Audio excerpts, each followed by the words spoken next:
Welcome back, everybody. Thank you for joining me here today so that we could discuss Abigail. So in Abigail, we have a colorful rogues gallery of, thugs and thieves, this eclectic group brought together to pull off the quote unquote, the one big job, right?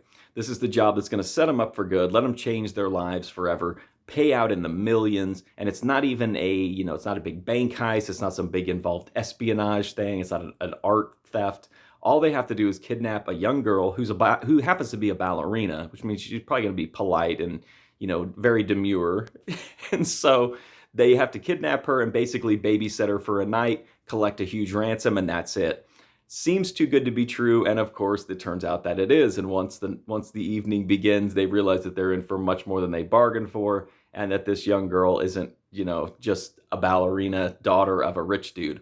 So Abigail is a movie that to me is really inconsistent. When it's good, I thought it was really good. And toward the end, I thought it was fantastic. I think anytime they focus on the girl, especially when they intertwine it with like the horror elements and the ballerina elements, I thought that was really creepy and bizarre and definitely like some of the more memorable moments.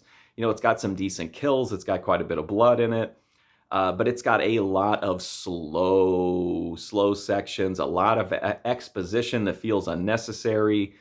There's a scene toward the beginning where like one of the characters like reads everybody so that we can. It's that like introductory thing so we can learn a little bit about everybody. It goes on forever. It's pretentious.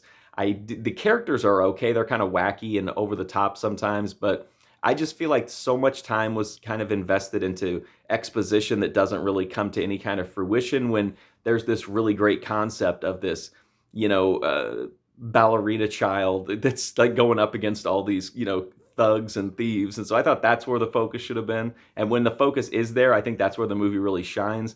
But it just really drags on. It takes a long time to get to the good parts. But honestly, I think they're good enough to stick around for.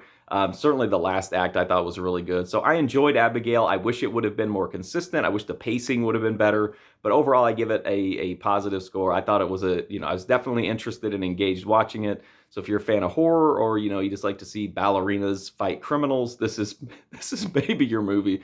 So that's my review for Abigail. If you want to check out more of my reviews, you can go right here on YouTube to my movie review playlist. There's over 1,000 movie reviews ready to go. Until then, thanks for watching this one, though. I do greatly appreciate it. Hopefully I'll see you soon.